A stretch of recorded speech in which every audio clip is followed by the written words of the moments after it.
your actual title, your scope, your day-to-day work, it feels like a step down from what you're capable of. Feel like you're walking on eggshells, or even worse, you can't move at all. The real decision in front of you is this: do I grow the role around me, or do I grow myself out of it? You're listening to Executive Transformation, where we talk about the real power moves behind women's careers, leadership, and transformation at work. I'm Lisa Bennings, executive strategist and founder of Continuum Transformation.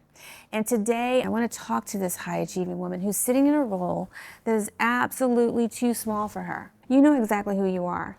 Your resume says VP or SVP caliber, but your brain runs on enterprise strategy, not just task list. But your actual title, your scope, your day-to-day work, it feels like a step down from what you're capable of. In my work with women leaders, especially women of color, I see this pattern over and over again. And it's not because you're not ambitious enough, or it's not because you're not brave enough. It's because the system around you is designed in a certain way, and you've had to navigate it in real time. So in this episode, I want to put language to why you ended up in a role that was smaller than you, or is smaller than you are now, and what you can start doing about it. But first, I want to take you back to one of my earliest memories. It's early on a Sunday morning. My mom and dad, they're hustling to get us 4 kids ready for church. We're finally ready to walk out the door, and my mom says, and she looks at my feet, she says, "Lisa, where are your shoes?" And I say, "I can't put them on." And she tries to get my foot in the shoe, and she's doing all this, and then she looks at my dad and she says, "She can't fit these shoes anymore." Now, my dad was a no-nonsense dad. He got over there, he was gonna get my foot in them shoes. He did.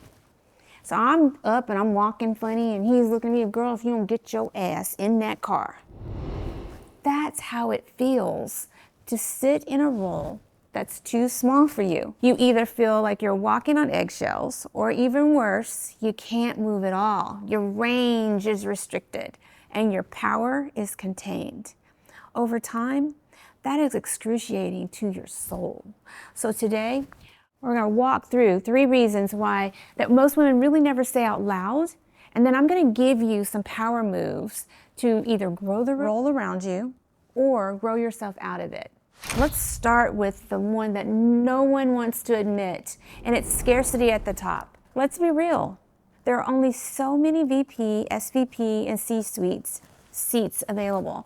And then when you add race and gender to that equation, the funnel narrows even more.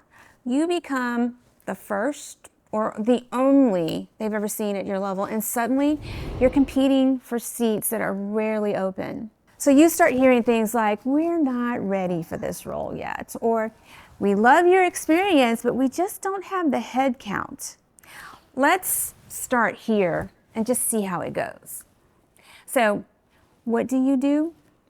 You look at the brand, the comp, the benefits, maybe even the relocation package, and you say, "This title, it's a step down, but the pay and the logo are strong, and I just need to keep it moving." Now, if that's you, hear this clearly.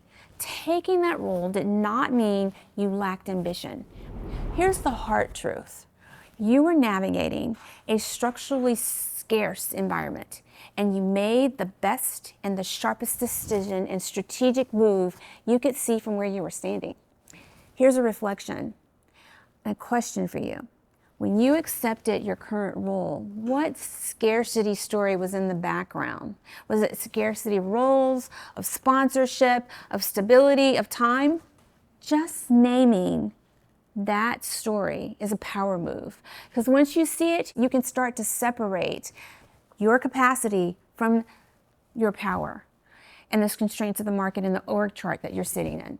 Reason number 2 is the one that I see all the time. And rarely you hear women say this out loud, but it's sometimes you choose the smaller box on purpose. Maybe you're coming off of a grueling consulting role, or you had a layoff, went through a layoff that shook your confidence a bit.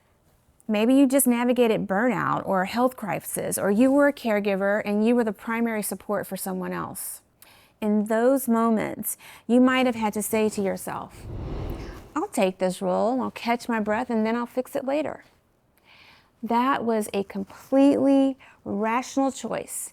You chose stability, you chose healing, or you chose to pivot over scope, over title. And that is a valid, grown-ass woman decision. The challenge happens, though, a year or two later, when you've recovered and you're back at full capacity. Your brain is hungry again, but the role never caught up to who you are. You ask yourself, when you took the role, were you protecting or prioritizing your health, your family, your sanity, a career pivot? I want you to honor that version of you. You made a wise decision. It was a protective decision with the data that you had at the time. And your work now is to update that decision with the data you have today. And number 3, there is one reason that stings the most, and it's called the bait and switch. In the interview process, you probably heard all the right words: strategy, leadership, transformation, owning the roadmap. We need someone at your level. You were told you'd be leading, shaping direction, sitting at the table, driving transformation, and then you show up, and what ends up happening is that you're chasing assets, you're running down tactics, you're not at the table at all making any type of decisions. You're the most senior person that they've ever had in that function. So when they start you off in a smaller box to see if you are cultural fit, it sounds cautious on paper, but in reality, it's a way for them to contain you and keep them feeling comfortable. You show up again, full capacity, big vision, clear point of view, tested leadership, and then you're labeled a lot. She's a lot. And what happens is then you're overqualified and undertrusted at the same time, and that combination is brutal, and it is a brutal feeling on your confidence. So I want you to ask yourself, where did the promise of the role and the reality start to diverge? What was said explicitly in interviews that never actually showed up in your remit? Naming that bait and switch is not about self-pity, it's about clarity. And you can't not make a powerful move from a story that's blurry or half-told, even to yourself. You are not the problem. If any of these reasons are landing for you, scarcity at the top, choosing stability, or a bait and switch, I want to offer you a reframe. You are not the problem. The structure is too small.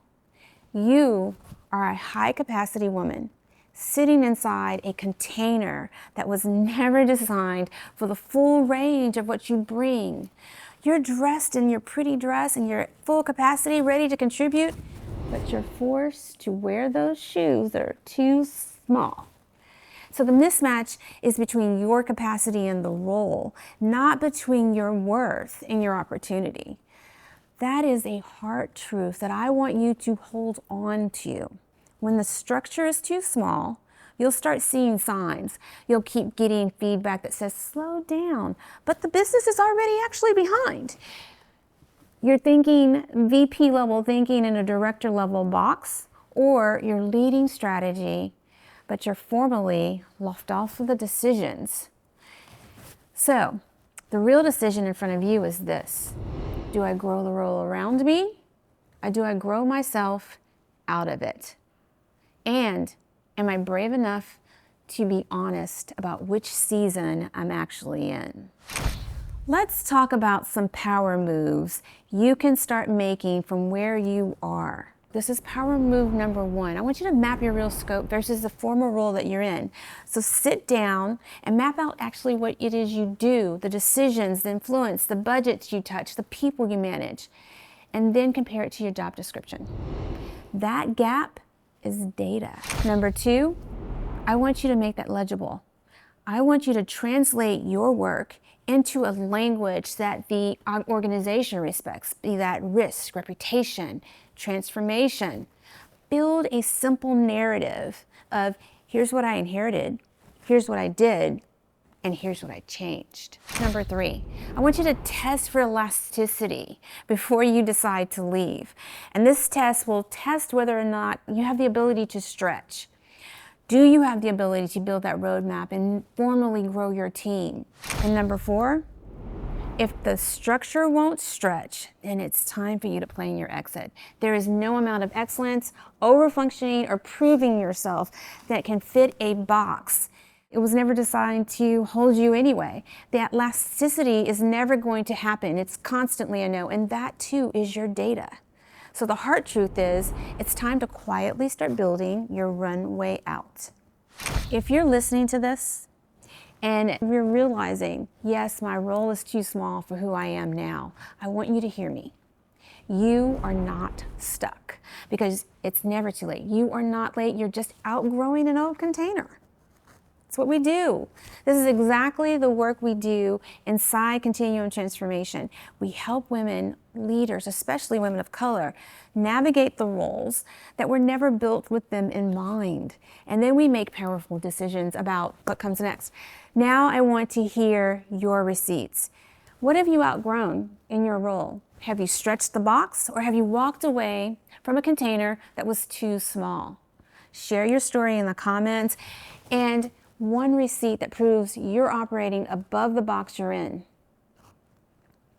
And if this episode resonated, share it with another woman who you know is playing smaller on paper than she is in reality. You never know, your share might be the nudge she needs to stop squeezing into shoes that no longer fit. Always be intentional. Own your voice, own your power, and hit that follow button so you don't miss what's coming up next in the Executive Transformation. I'm Lisa Bennings, and this has been Executive Transformation. I'll see you in the next episode.